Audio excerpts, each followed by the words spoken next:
Hello! Today I just want to do a little bit of a demonstration where you can take a drawing, like you see on the screen here, create a number of masks, and create a shader network where you can manipulate particular parts you set within the mask to have different material properties, such as reflectivity, roughness. You can change the color, you can randomize it every time you create a new instance of it. So, for example, I've created this silly character here, and if I toggle in between the layers here, you can see there's different types of masks I've created. Now, the reason why I only use red, green, or blue is in Blender to Shaded Network, it's just easier to isolate. So what I mean by that is if I want, let's say, on this character, the green to be metallic, I can set the mask and split the channels and only select the green. So just for a demonstration purpose, what I mean by that is when I split it, it'll basically just select the green, and since there's no green in blue, it won't select that. There's no green in red, they won't select that, and it won't select this. So I'm left with just a green. Now that means I can, just manipulate the color of the green, the saturation, and anything else. It's just basically I'm telling Blender this is the only thing I want to be done. And to save space, the reason why I have our friend here all split in this is just I've used this in the past before, and it's just easier for me. You can try doing other colors, but it's harder to isolate it that way. So we're kind of maxed out here since we can only have 3 colors. So in the next one, I've created 2, and I've basically saying like I only want to isolate. If I isolate the green channel, that means his head or headgear I can play around with. Same thing with his chest piece here. Even though I know we've already had it selected here, I can use this as a backup. I can go a step further since I only have one more channel, which is the blue. And what I can do with the blue is I can just select this. I'm using Paint Tool, by the way. I like using this as a quick way to do demonstrations. I'm very comfortable with this. Alright, so let's just say I have the green selected. Let's do some really fun, intricate patterns here. So let's just say if I want to do a circle. It has to be completely solid. So I'm just trying to remember if I should use a pen. Where are you? There you are. Alright, so let's do a pen here. Maybe we'll do, yeah, let's just do stripes like this. So maybe, yeah, let's just do that. Alright, so I'm just going to do this very quickly, like this, and it can be any pattern you want. I'm just going to say this is the kind of chainmail that I want to be different colors with. And we can do the same thing with the red. Select the red, and that means on the blue channel, we can have some sort of intricate pattern. So let's go with ink pen, and let's just have stripes this way, and maybe that way. Alright. So now when I go to Blender, I can isolate red, green, or blue. I'm going to now pause the video and boot up Blender. But it's just one thing to note, when you're saving these out, make sure that the background is transparent and everything's in the same size. Don't shift anything at all. Alright, I'll see you in Blender. If I can find the pause button. There it is. Okay, so I just opened up Blender. We're going to import all our sequences. Sorry, terminology changes a lot. We're going to import all our images. So we're going to have our base color and our 2 masks that we've created, or how many amounts you've created. So I'm going to click the arrow key right here. So on the top right, as a crosshair, click and drag it out. Now on the top icon here, I'm just going to click that, go into the shader editor. There's also a hotkey here, Shift F3, and now we have this window open. What I'm going to do now is Shift A, search for an image, and import that in there. And in here, I'm going to open this up and I'm going to navigate towards where the images are saved. For me, I just saved it onto my desktop. As you can see all the funny things here. Blender, and then demo. And here they are, all three of them. It looks like I haven't saved them with transparency, so I'll be right back and make sure I did that. Alright, I'm back, and now you can see that these images don't have the white background. This is what we want to see here. You can see this is from the previous tutorial as well. So just as a note, if you see any other color other than this grayish background you have here, that means there's no transparency saved on that. Alright, so we're just going to import these in. And we don't want them as an image sequence, single image. And you can see here base mask 01.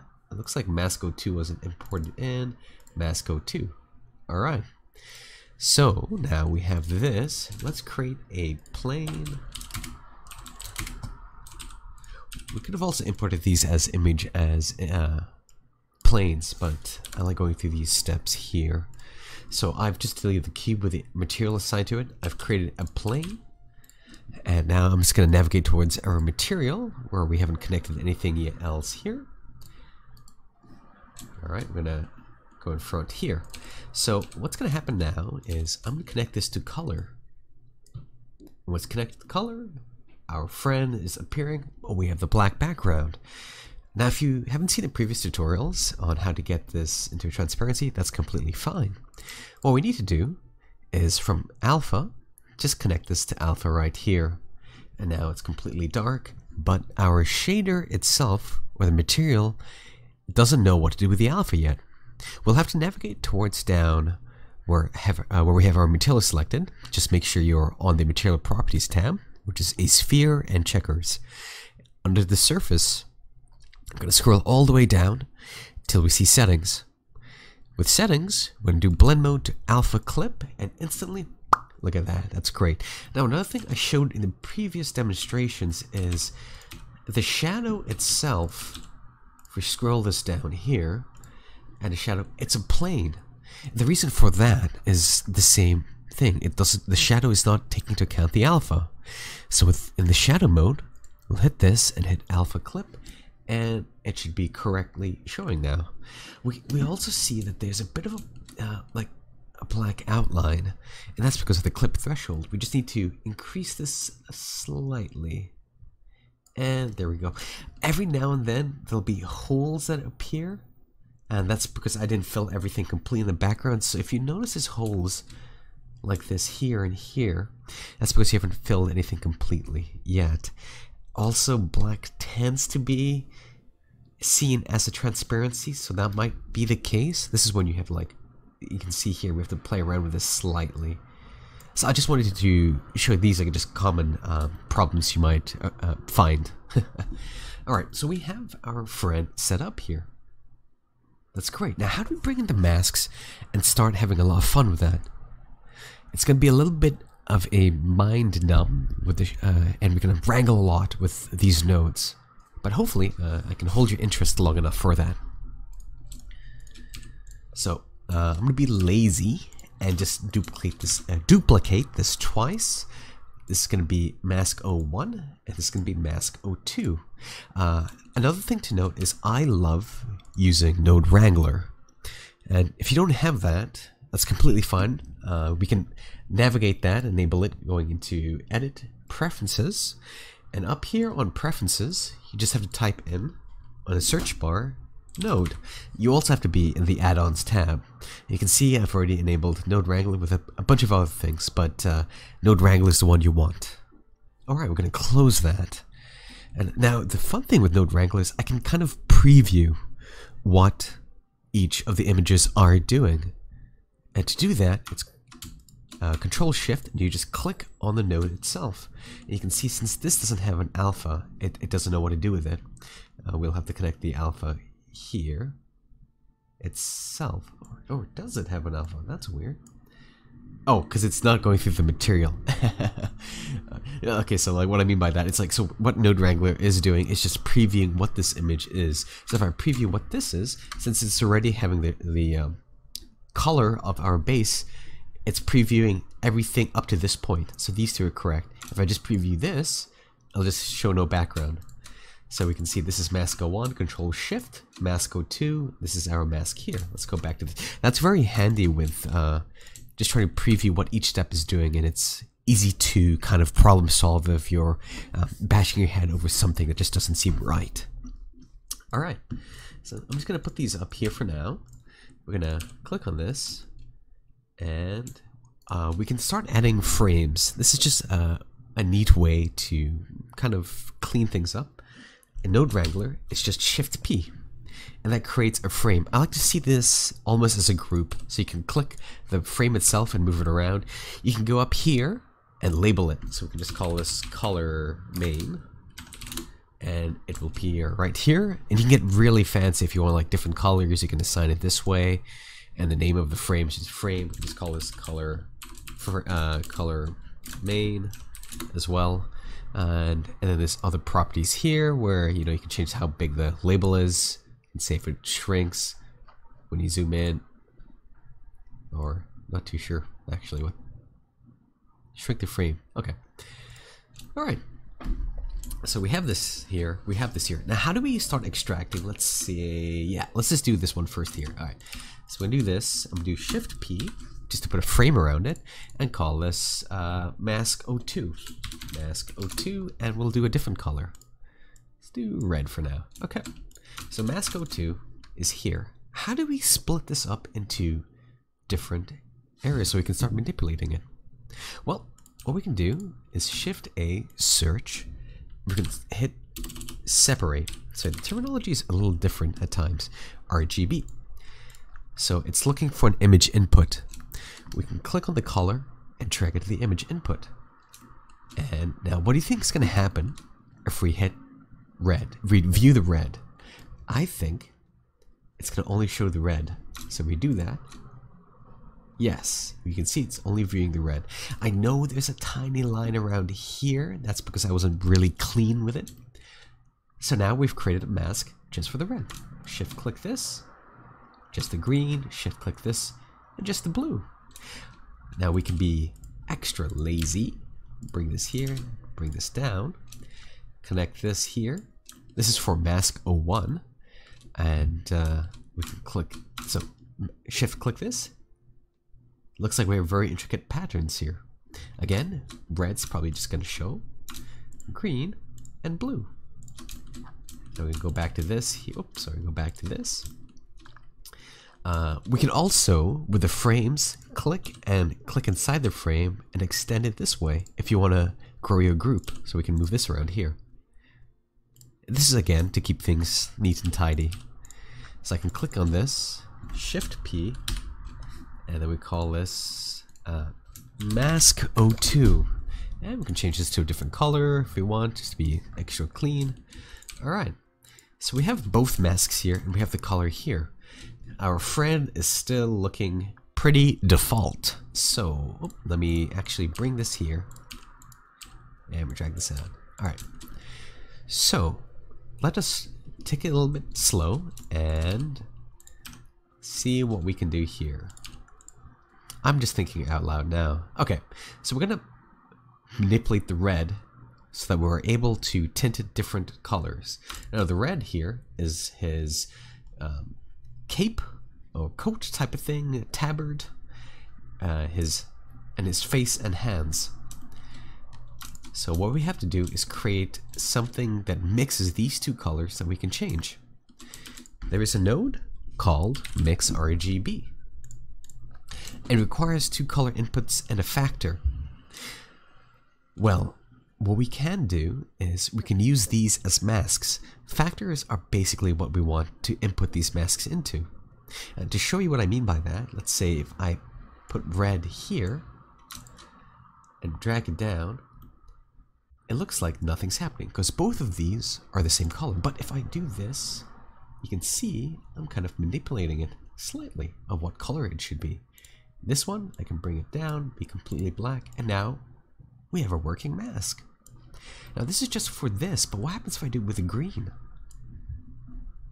You can see it's cloth underneath the same. Same thing with the blue. I'm gonna go this. I'm gonna do this with all of them so you can see what I mean by that. So this is for the mask 1. His armor is that color. So if we go over here and drag up to the factor, we can start manipulating his pattern underneath it. The kind of colors they are. Green, his helmet, and blue would be here. Now another cool thing is we're just mixing these colors, but if we inputted the base color into here, we have very similar options to what we would find in Photoshop. Dark and multiply color, so you can experiment a lot with this kind of stuff. And also this is in order, so it's this image on top of this image. So just remember the top thing here is going to be mixed in or multiplied or lightened or color dodged. Alright, so now we want to move this out of the way. Also, if you want, I just did that automatically, but it's also a good thing to note. If you want to move a node outside, let's say like, oh, I don't want this node inside here, select it, Alt and P, and unparents it. But if you want it back, just click that way. Alright, so we have our base color here. Control Shift click. This is what we have. So if we bring this to here, what will this look like? So we're only extracting that mask. Is that what we want? Or do we want the reverse? Looks like we wanted the reverse. So now we can start seeing here, manipulating our friend. Like I said before, we can change the type of manipulation here. So it like shows up underneath. So you can see this is like overlay. We can have a bit of a soft light. And again, this is all up to the, at this point, this is all up to the aesthetics. I was going to say aesthetics. Aesthetic tastes of the artist.